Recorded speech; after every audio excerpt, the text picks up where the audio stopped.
स्त्री के रूप में ताड़का एक घोर पाप है और पाप को नष्ट करने में कोई पाप नहीं होता।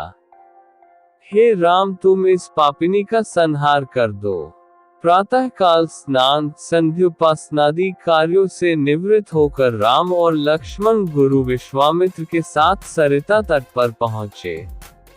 एक वनवासी मुनि ने विश्वामित्र के साथ 2 सुकुमार बालकों को देखा तथा उनका परिचय प्राप्त कर वे एक छोटी सी सुंदर नौक ले आए और विश्वामित्र से बोले, हे मुनिराज, आप इन राजकुमारों के साथ इस नौक पर बैठकर सरिता पार कर लीजिए।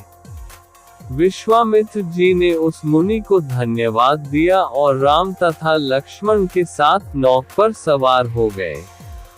इस प्रकार वे सागर से मिलन की आतुरता में कलकलनाद के साथ दौड़ती जा रही उस नदी को पार कर गए।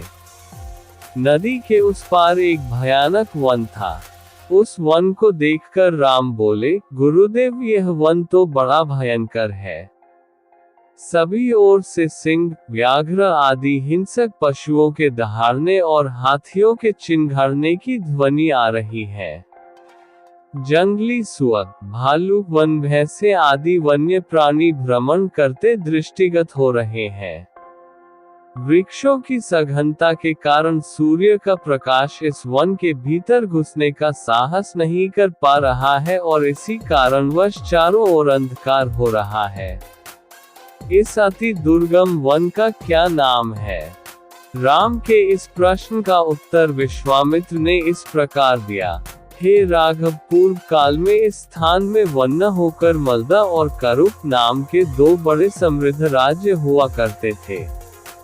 दोनों ही राज्य ऊंची ऊंची अट्टालिकाओं, वीथिकाओं तथा सुंदर पथों से सुशोभित थे तथा धन धान्य और समृद्धि से परिपूर्ण थे। दूर दूर के व्यापारी यहाँ पर व्यापार करने आया करते थे, किंतु ताड़का नामक एक यक्ष कन्या ने उन दोनों राज्यों का विनाश कर दिया। ऋषि विश्वामित्र ने आगे बताया, ताड़का कोई साधारण स्त्री न होकर सुंद नाम के राक्षस की पत्नी और मारीच नामक राक्षस की माता है। उसके शरीर में 1000 हाथियों के बराबर बल है और वह अत्यंत पराक्रमी और शक्तिशाली है। इस प्रदेश को नष्ट करने के पश्चात ताड़का ने अपने पुत्र मारीच के साथ मिलकर यहाँ के समस्त निवासियों को मारकर खा डाला।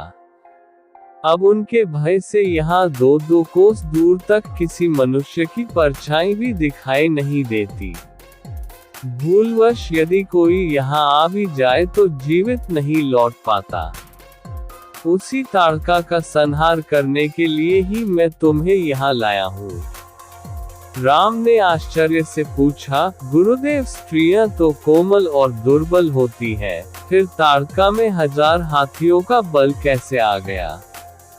ऐसा प्रतीत होता है कि अवश्य कुछ न कुछ रहस्य है। विश्वामित्र बोले, वत्स, तुम्हारा कथन सत्य है और वास्तव में इसके पीछे एक रहस्य है। सुकेतु नाम का एक अत्यंत बलवान यक्ष था। वह संतानहीन था, अतः संतान प्राप्ति के उद्देश्य से उसने ब्रह्मा जी की कठोर तपस्या की। उसकी तपस्या से प्रसन्न होकर ब्रह्मा जी ने उसे संतान होने का वरदान दे दिया। परिणाम स्वरूप ताड़का का जन्म हुआ। सुकेतु के द्वारा ताड़का के अत्यंत बली होने का वर मांगने पर ब्रह्मा जी ने उसके शरीर में 1000 हाथियों का बल दे दिया।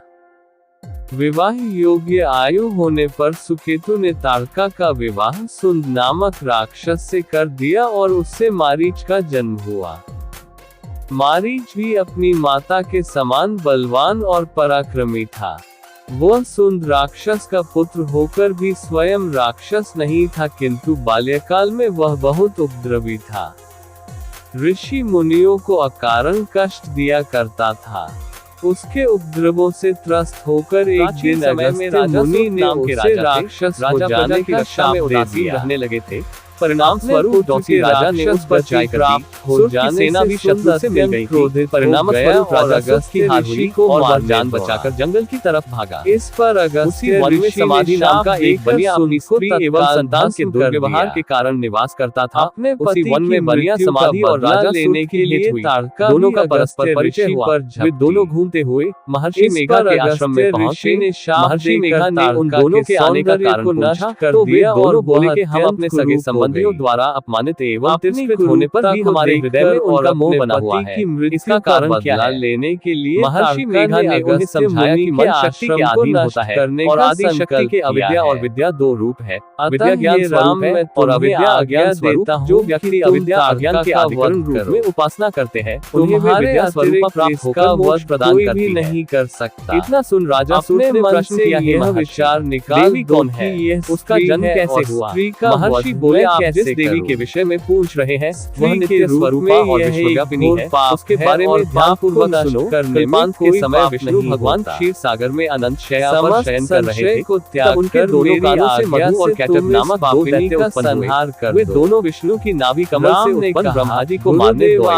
ब्रह्मा जी ने उन दोनों राक्षसों को देखकर विष्णु जी की शरण में जाने की सोची, परंतु विष्णु भगवान उस समय सो रहे थे। तब उन्होंने भगवान विष्णु को जगाने हेतु उनके नैनों में निवास करने वाली लोकनिद्रा ने अपने धनुष पर परिणाम स्वरूप तमोगुण अधिष्ठात्री देवी विष्णु भगवान के नेत्र नासिका मुख तथा हृदय से निकलकर ब्रह्मा जी के सामने उपस्थित हो गई। निद्रा के निकलते ही विष्णु भगवान उठकर बैठ गए। भगवान विष्णु और उन राक्षसों में 5000 साल तक युद्ध चलता रहा। अंत में मधु और कैटब दोनों राक्षस मारे गए। इस प्रकार बोले, अब ब्रह्मा जी की स्तुति से उत्पन्न महामाया देवी की वीरता तथा प्रभाव का वर्णन करता हूँ, उसे ध्यानपूर्वक सुनो। धनुष ताने समय देवताओं के स्वामी इंद्र तथा दैत्यों के स्वामी महिषासुर में सैकड़ों वर्षों तक घनघोर संग्राम हुआ। इस युद्ध में देवराज इंद्र की पराजय हुई और महिषासुर इंद्रलोक का स्वामी बन बैठा। राम देवतागण ब्रह्मा के नेतृत्व में भगवान विष्णु और भगवान शंकर की शरण में गए।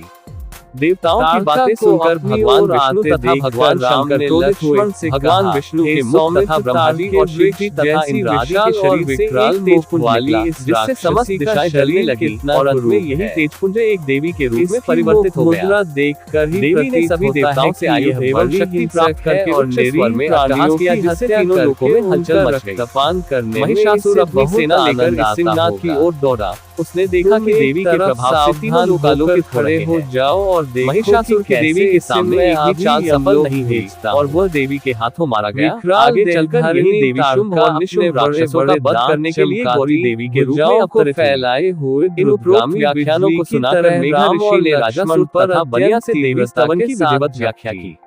राजा राम वणिक नदी पर जाकर देवी की तपस्या करने लगे। 3 वर्ष तक घोर तपस्या करने के बाद देवी ने प्रकट चलकर उन्हें आशीर्वाद दिया। इससे वणिक संसार के मोह से मुक्त होकर आत्मचिंतन में लग गया और राजा सूत ने शत्रुओं पर आक्रमण करके विजय प्राप्त करके अपना वैभव प्राप्त कर लिया। वह आक्रमण ये कथा देवी दुर्गा की महिमा और शक्ति की महत्ता को दर्शाती है। राम ने एक और राजा सूत और बनिया समाधि के माध्यम से ये बताया गया है कि मनुष्य चाहे कितनी भी कठिनाइयों का सामना करे, देवी की शक्ति और उपासना उसे मोक्ष और विजय प्राप्त करवा सकती है। अगले क्षण उसके राजा सूत और बनिया समाधि दोनों ही अपने जीवन में हार और अपमान का सामना करते हैं, लेकिन महर्षि मेघा के मार्गदर्शन और देवी की उपासना से वे अपने मन की कमजोरियों पर विजय प्राप्त करते हैं। उनके मुख से महिषासुर और अन्य दैत्यों के साथ देवी की युद्ध की कहानियां ये दर्शाती हैं कि जब कोई व्यक्ति सच्ची श्रद्धा और समर्पण के साथ देवी की उपासना करता है तो वह सभी बाधाओं को पार करके सफलता प्राप्त कर सकता है। के आतंक ये कथा न केवल देवी के शक्ति रूप का वर्णन करती है बल्कि यह भी सिखाती है कि जीवन में सच्ची विजय आत्मज्ञान और समर्पण से मिलती है। एक कथा के अनुसार माता भगवती देवी दुर्गा ने महिषासुर नामक असुर के साथ 9 दिन तक युद्ध किया। उसके बाद नवमी की रात्रि को उसका वध किया। उस समय से देवी माता को महिषासुरमर्दिनी के नाम से जाना जाता है। तभी से माँ दुर्गा की शक्ति को समर्पित नवरात्रि का व्रत करते हुए इनके 9 स्वरूपों की पूजा की जाती है। देवी दुर्गा ने आश्विन के महीने में महिषासुर पर आक्रमण कर उससे 9 दिनों तक युद्ध किया और 10वें दिन उसका वध किया। इसलिए इन 9 दिनों को शक्ति की आराधना के लिए समर्पित कर दिया गया। चूंकि आश्विन मास में शरद ऋतु का प्रारंभ हो जाता है, इसलिए इसे शारदीय नवरात्रि कहा जाता है।